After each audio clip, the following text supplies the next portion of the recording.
The text came at 4:47 p.m. on November 3rd, exactly 3 weeks before Thanksgiving. Dad, Sarah, about Thanksgiving this year. Diana and I think it's best if you sit this one out. I stared at my phone in the middle of a client meeting. My senior associate, Marcus, noticed my expression and quietly took over the presentation. I stepped out into the hallway of our firm's headquarters, the glass walls offering a panoramic view of downtown Seattle. Me, what do you mean sit it out? Dad, Diana is bringing some important colleagues from her firm. She's up for senior partner. It's a big deal. You know how these things are. I did know. My father, Richard Chen, had always been acutely aware of appearances. After my mother died when I was 16, he'd thrown himself into his career as a financial consultant. Impressing people became his primary language. Me, I'm your daughter. Dad, don't be dramatic. Diana's an environmental lawyer. She argues cases in front of senators. Her colleagues are influential people. You do drafting work, right? Some technical thing? It's just not the same level, sweetheart. You understand? I didn't respond immediately. I stood there, 34 years old, looking out at the Seattle skyline where 3 buildings bore my architectural signature. The newest one, the Cascade Tower, had been featured in Architectural Digest 2 months ago. Me, I understand perfectly. Daggett. We'll do something after the holidays. Just us. I promise. He'd been promising just us time for 3 years, since he started dating Diana Fitzgerald. None of those promises had materialized. I returned to the conference room where Marcus had smoothly transitioned to discussing sustainable materials integration. Our client, the CEO of Pacific Environmental Solutions, nodded enthusiastically. She didn't know that I'd designed her company's headquarters 2 years ago under our firm's name, Morris & Associates. Most people didn't know. I preferred it that way. Ms. Chen, the CEO said when I rejoined them, Marcus was just explaining your innovative approach to green building standards. I have to ask, is it true you have an AIA gold medal? Yes, I said simply. 2019. The American Institute of Architects Gold Medal. The highest honor in American architecture. At 31, I'd been the youngest recipient in 40 years. The award sat in my apartment, not in my office. Accolades made me uncomfortable. Marcus grinned. He was one of the few people who understood my pathological humility. She's also been nominated for the Pritzker Prize twice, but she won't tell you that. The Pritzker Prize? The CEO's eyes widened. That's like the Nobel Prize of Architecture. I didn't win, I said quickly. The nomination doesn't mean much. Marcus laughed. She designed the Seattle Climate Research Center that won the AIA Institute Honor Award. The Vancouver Sustainability Tower. The Portland Green Corridor Complex. But sure, Sarah, you just do drafting work. I'd used those exact words before. My father had asked me once years ago what I did all day. Drafting, I'd said, because explaining sustainable architectural design to someone who wasn't interested felt exhausting. He'd nodded, satisfied with the answer, and never asked again. That evening I sat in my apartment, a modest 2-bedroom in Capitol Hill that I'd owned for 6 years, and thought about Thanksgiving. My father didn't know that Morris & Associates was the premier sustainable architecture firm in the Pacific Northwest. He didn't know that I was a principal, not just an employee.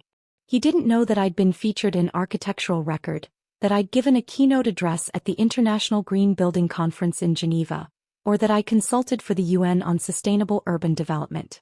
He'd never asked. My phone buzzed. Dad, Diana wanted me to mention, please don't tell people at your work about Thanksgiving. She doesn't want any awkwardness if it somehow gets back to her colleagues. You know how office gossip spreads. I set the phone down without responding. The next 3 weeks passed in their usual controlled chaos.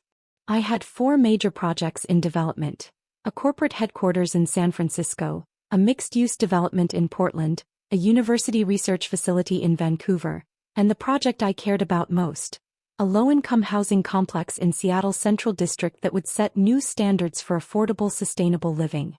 On November 15th, I attended a construction milestone meeting for a project that would become relevant very soon: the Fitzgerald Environmental Law Partners building. I didn't make the connection immediately. Fitzgerald isn't an uncommon name. The project had been in development for 2 years, long before my father started dating Diana. Our firm had won the contract through a competitive bidding process, selected for our expertise in LEED Platinum certification and net zero energy buildings. The building was a statement piece. 7 stories of cross-laminated timber floor-to-ceiling windows optimized for natural light, a living wall facade, rooftop solar panels integrated into the design so seamlessly they looked intentional rather than practical. The budget was $47 million. Every detail had been scrutinized, approved, and executed to perfection. Marcus and I met with the construction manager, the environmental systems engineer, and representatives from Fitzgerald Environmental Law Partners. Their office manager, a sharp woman named Patricia, led the tour of the nearly completed interior. "The partners are thrilled," Patricia said as we walked through the open-plan 4th floor. "Especially Diana Fitzgerald. This building is going to be featured in every environmental law publication in the country. It's exactly the image we want to project." My stomach tightened. Diana Fitzgerald? Our senior partner. Well, she will be after the vote next month. This building is basically her baby. She's been involved in every decision. Patricia smiled. She's very particular. But I'm sure you know that given how many revision requests we sent through. I did know. Diana Fitzgerald had sent 43 revision requests over 18 months. Each one had been professionally worded but demanding. Adjust the solar panel angle by 2 degrees. Change the interior wood tone. Modify the entrance canopy. I'd accommodated most of them because the client's vision mattered, even when it bordered on excessive. I'd never met her in person. All communications went through Patricia or other firm representatives. Project architects rarely interact directly with clients at that level. We have account managers for that. "When does the firm move in?" I asked carefully. "December 1st. 2 weeks. We're planning a grand opening on December 10th. The mayor's coming, several city council members, representatives from the EPA." Patricia beamed. "Diana wants to invite the governor. This building represents everything their firm stands for." Marcus shot me a look. He knew about my father's Thanksgiving text. I told him during one of our late-night work sessions, the kind where exhaustion makes you more honest than you intend to be. "I'm sure it'll be a wonderful event," I said neutrally. We finished the walkthrough. The building was perfect. My team had ensured every detail met not just code requirements but our own higher standards. The geothermal heating system, the rainwater collection infrastructure, the smart glass that tinted automatically to reduce cooling costs. It was my best work. In the lobby, workers were installing the final piece, a large bronze plaque next to the entrance. Fitzgerald Environmental Law Partners building designed by Morris and Associates Principal Architect. Sarah Chen, FAIA AIA Gold Medal recipient, 2019 LEED Platinum Certified Net Zero Energy Building completed November 2024. I stood there looking at my name, my credentials, my achievement. Diana Fitzgerald would walk through these doors in 2 weeks and see it. "Sarah." Marcus touched my arm. "You okay?" "I'm fine," I said. "Let's get back to the office." Thanksgiving arrived. I spent it alone in my apartment with Thai takeout and a documentary about Bauhaus architecture. My phone remained silent. Dad didn't text. He was presumably hosting Diana and her important colleagues, showing off his condo in Bellevue, playing the role of successful bachelor with the beautiful lawyer girlfriend. I didn't feel sorry for myself. I felt numb. At 8:30 p.m. my phone rang. Unknown number. "Hello. Ms. Chen? This is Patricia Huang from Fitzgerald Environmental Law Partners. I'm so sorry to call on Thanksgiving." "It's fine. Is everything okay with the building?" "Oh yes. Everything's perfect. I'm actually calling because we're finalizing the guest list for our grand opening on December 10th, and Diana specifically requested that you attend. She wants to personally thank the architect. We're having a formal ceremony, press coverage, the whole thing. You'd be seated with the VIP guests, of course." My mouth went dry. I appreciate the invitation, but I typically don't attend client events. It's not really my. Diana was very insistent. She said, and I quote, "I want to meet the genius who designed this building. She's been praising your work to everyone. Please say you'll come." Thought about my father. About Thanksgiving dinner happening right now, probably winding down, Diana charming her colleagues, Dad playing the proud supportive boyfriend. "I'll be there," I said. December 1st came faster than expected. The Fitzgerald firm officially moved into their new building. I monitored the transition remotely. Our firm always tracked the first weeks of occupancy to catch any issues early. Everything functioned flawlessly. The smart building systems reported optimal energy usage. The air quality sensors showed perfect readings. The solar panels generated even more power than projected. On December 3rd, I received an email from Patricia with the grand opening itinerary. The ceremony would begin at 6 p.m. Speeches from Diana Fitzgerald, the mayor, and a representative from the American Institute of Architects. Then a reception on the 4th floor with catering by one of Seattle's premier sustainable food companies. At the bottom of the email, dress code, business formal. This is a significant event for our firm's reputation. I owned exactly 2 formal business outfits. Architecture isn't a field that requires much formal wear. We're usually in hard hats and work boots at construction sites or casual wear at the office. I'd need to go shopping. Marcus insisted on coming with me. You're going to show up looking like the absolute professional you are, he declared, steering me into a boutique in downtown Seattle. None of this, I'll just wear the black pantsuit I bought in 2018 nonsense. I ended up with a tailored navy dress and blazer, expensive but understated. Professional. The kind of outfit that said, I belong here without screaming for attention. On December 9th, the day before the event, Dad texted. Dad, Diana's firm is having a big grand opening tomorrow for their new building. Very fancy event. Governor might be there. She's nervous but excited. I stared at the message for a full minute. Me, that's nice. Dad, she's worked so hard for this senior partnership. This building is going to seal the deal. Some kind of environmental showcase. Very impressive. Me, I'm sure it is. Dad, anyway, just wanted to share. Hope work is going well for you. We should really get lunch sometime soon. I didn't respond. That night I barely slept. I kept imagining different scenarios. Diana seeing my name on the plaque and not making the connection. Chen is a common name. Diana making the connection but not caring. Diana making the connection and feeling embarrassed. That last option seemed most likely and most satisfying, and I felt guilty for feeling satisfied. I didn't want to be vindictive. I just wanted to be seen. December 10th arrived cold and clear. Seattle winter at its most beautiful. Sharp air, blue sky, the city lights already twinkling even though it was only 4 p.m. I dressed carefully. The navy outfit looked good. Professional. I wore minimal jewelry. Just the simple gold watch my mother had given me for my 16th birthday, 2 months before she died. I pulled my hair back into a low bun. Light makeup. I looked like exactly what I was. A successful architect attending a professional event. Marcus met me at my apartment. He'd insisted on coming as my +1, even though the invitation was for me alone. Moral support, he'd said. And I want to see the look on this woman's face. We arrived at 5:45 p.m. The building looked stunning in the evening light, the facade illuminated by carefully designed external lighting that highlighted the timber construction and living wall. A red carpet led to the entrance where 2 young associates from the Fitzgerald firm checked names against a guest list. Sarah Chen, I said. The associate's eyes widened. Miss Chen? Yes, of course. You're seated at the head table. Please come in. Diana has been asking about you all day. The lobby was transformed. The harsh construction lighting had been replaced with warm ambient light. The polished concrete floors gleamed. White-clothed cocktail tables dotted the space, already filling with guests in formal attire. I recognized the mayor talking with a city council member.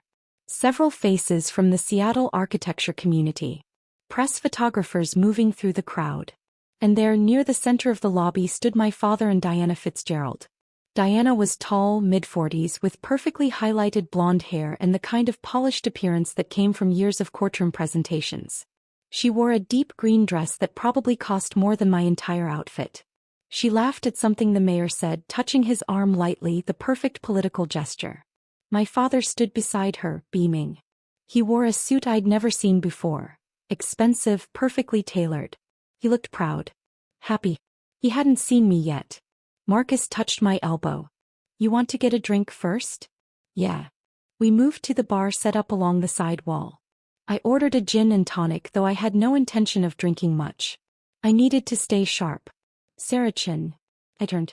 A woman in her 50s approached, smiling warmly. I recognized her immediately. Judith Morrison, president of the AIA Seattle chapter. Judith. It's good to see you. I should have known you designed this building. It has your fingerprints all over it. The integration of function and beauty, the absolute commitment to sustainability without sacrificing aesthetics. She gestured around the lobby. This is going to win awards. You know that, right? The team did excellent work. The team you led. Judith smiled knowingly. I'm presenting you with the AIA Seattle Medal of Honor in February. Consider this your advance notice. Please don't try to decline. Before I could respond, Patricia appeared at my elbow. Miss Chen, Diana is ready to meet you. Would you mind coming over? We're starting the formal program in 10 minutes. My heart rate picked up. Marcus gave me an encouraging nod. I followed Patricia through the crowd. As we approached, I saw my father notice Patricia first, then shift his attention to me. His expression went from polite interest to confusion to shock in about 3 seconds. Sarah, he said. What are you doing here?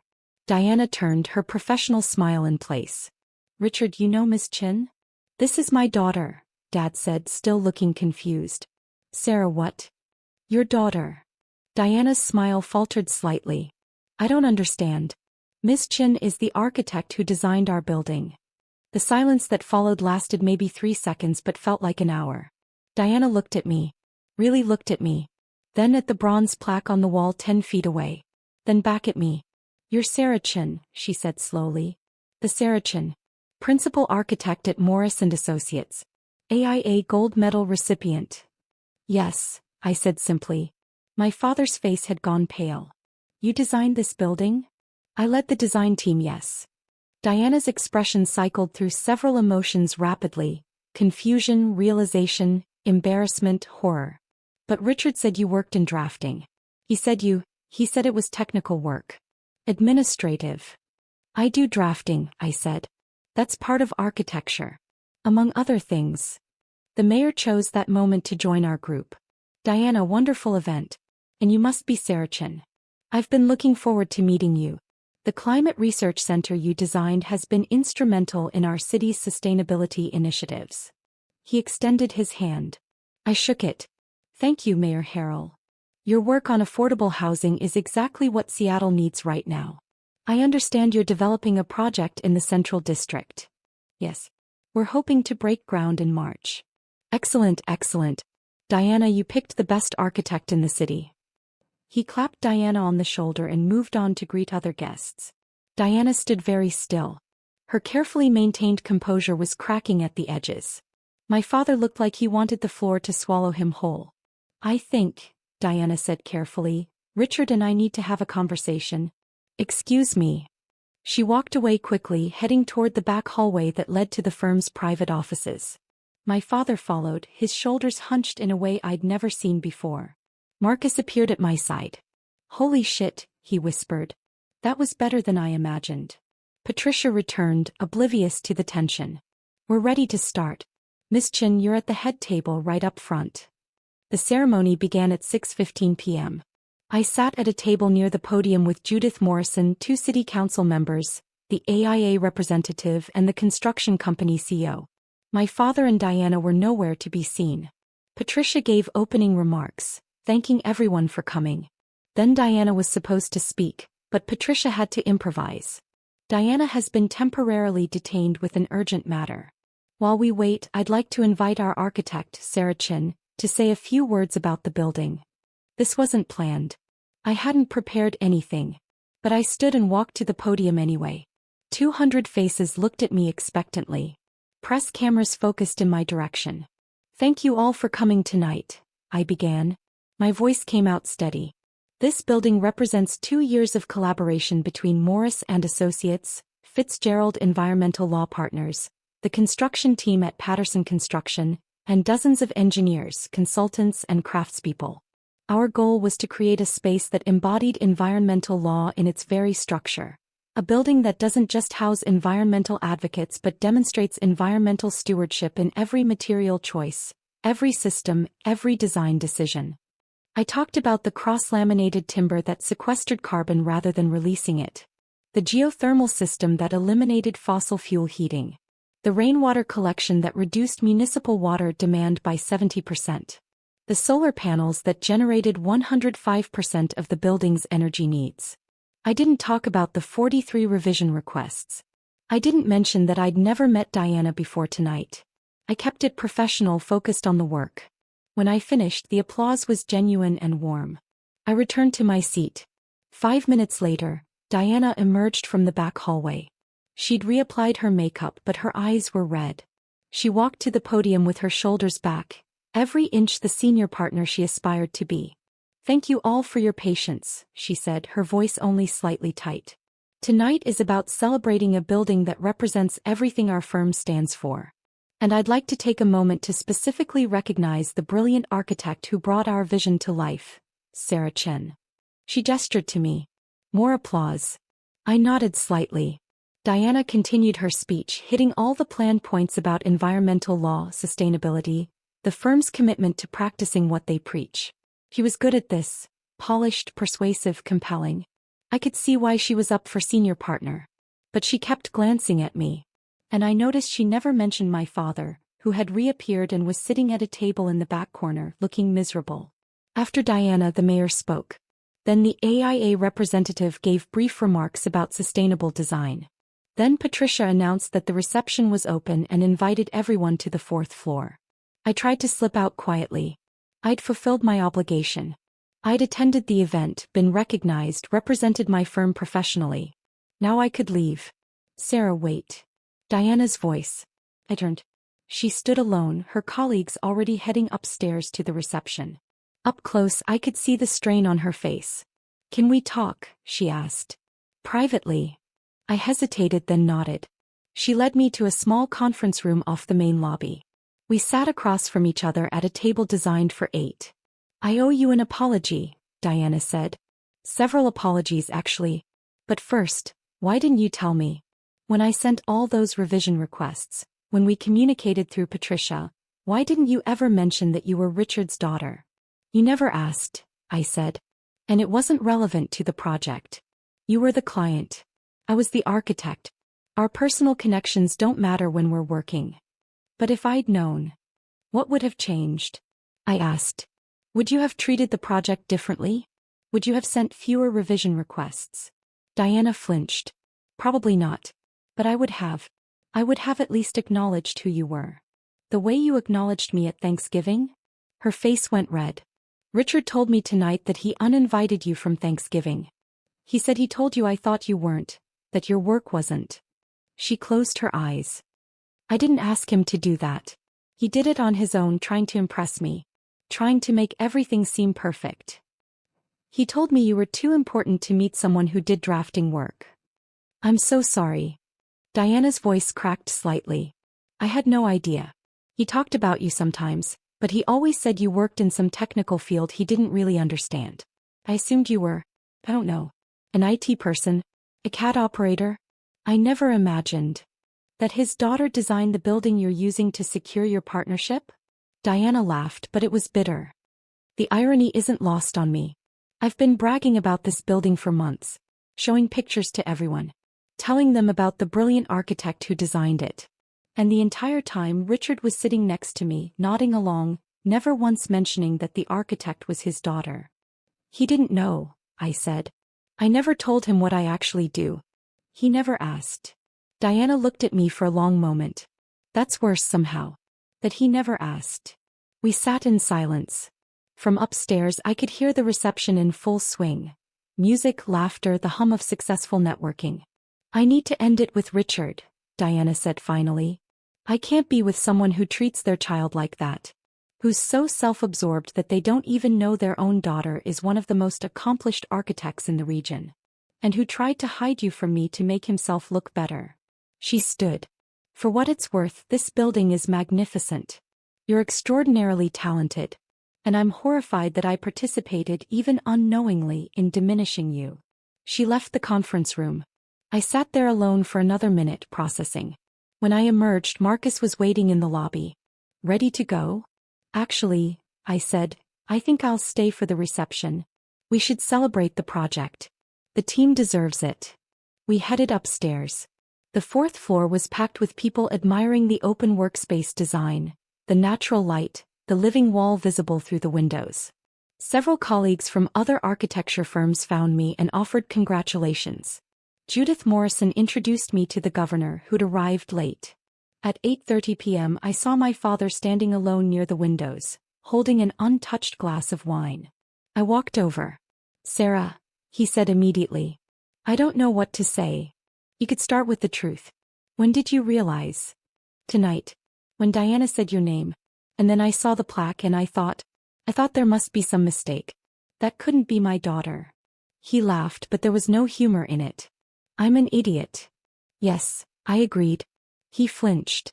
"I thought I was helping you. By not inviting you to Thanksgiving. I thought it would be awkward having you there with Diana's colleagues, all these successful lawyers and professionals. I didn't want you to feel less than. So you made me feel excluded instead. Unwanted. I know.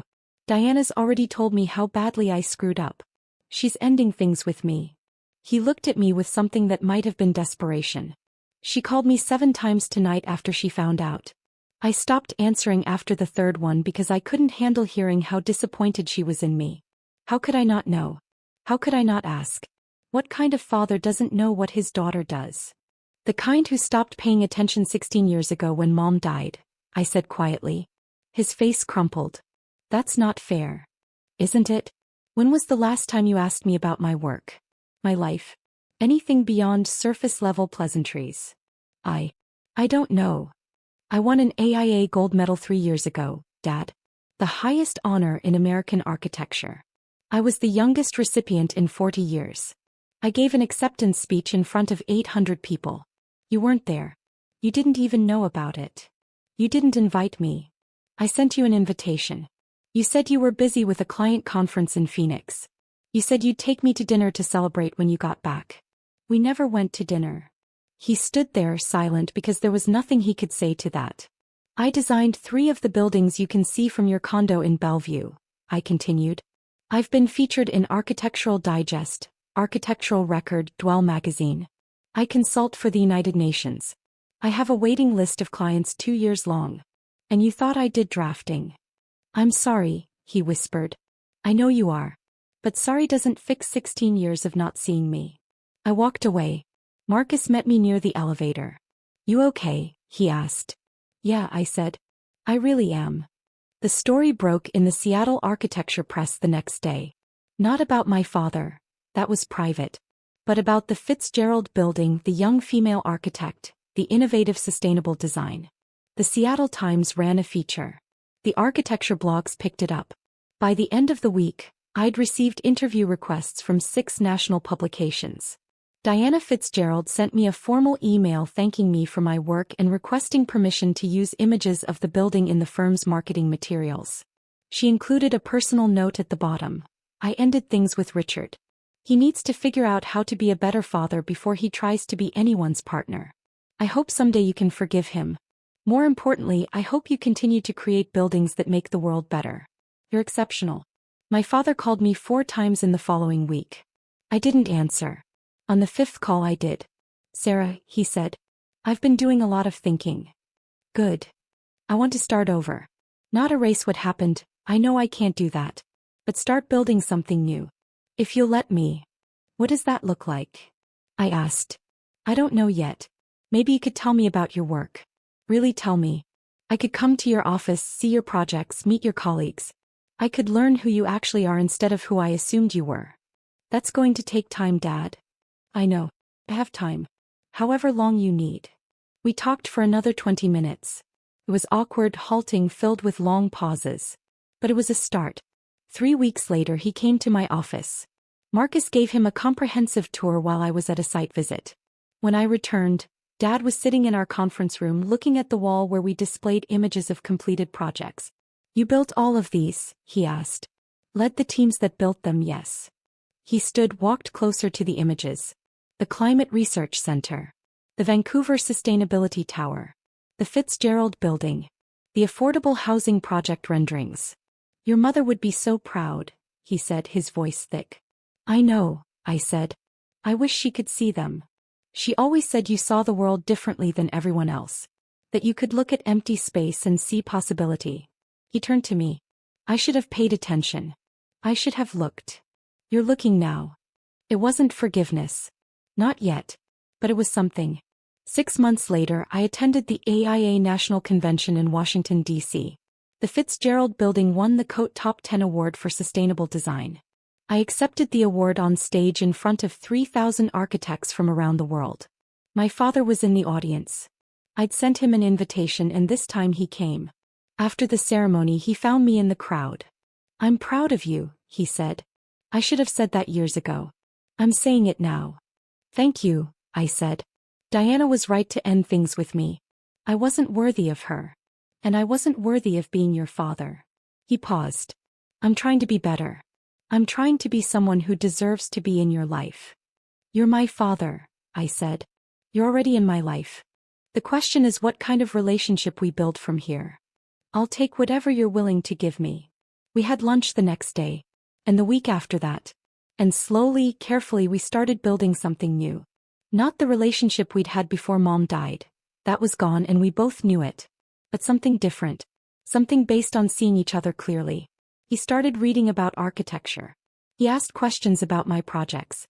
He came to the groundbreaking ceremony for the affordable housing complex. He met Marcus and the rest of my team. He learned the language of my world because he wanted to understand it, not because he had to impress anyone. It was hard work. Some days I was still angry. Some days he said the wrong thing. But we kept showing up. A year after the Fitzgerald Building grand opening, Diana reached out. She'd made senior partner. She wanted to commission Morris and Associates for an expansion project, a second building to house the firm's growing environmental justice division. I'd like you to lead the design, she wrote. If you're comfortable working with me again. I was.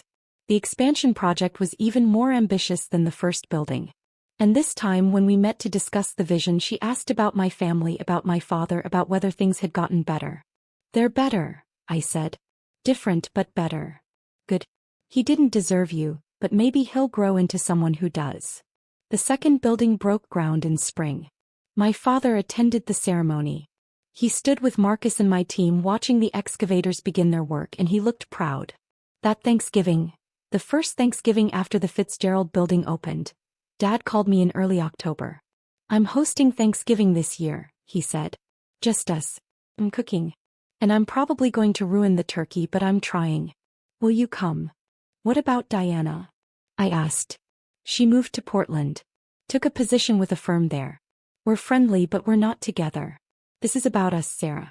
You and me. I thought about it for a long time. Okay, I said finally. I'll come. Thanksgiving came. He did ruin the turkey, it was dry as dust. But the mashed potatoes were good, and the pie was from a bakery neither of us had the skill to attempt. We sat at his dining table, the Bellevue skyline visible through the windows, and we talked. Really talked. He asked about my current projects. I told him about the affordable housing complex, about the challenges of designing sustainable buildings on a limited budget, about the community meetings where residents shared what they needed in their homes. He listened. He asked questions. He saw me. I missed so much, he said as we cleaned up. 16 years of your life. Your achievements. Your struggles. All of it. You can't get it back, I said. But you can be here now. I'm here, he said. I'm not going anywhere.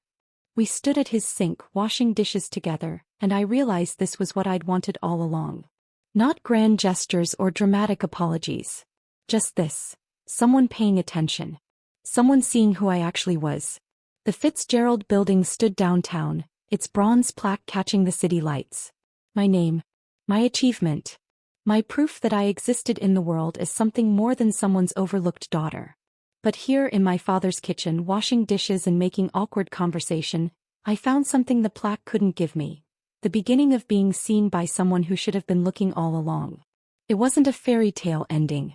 We still had years of work ahead of us, years of learning how to be family again. But it was a foundation. And as an architect I understood the importance of a solid foundation. Everything else we could build from there.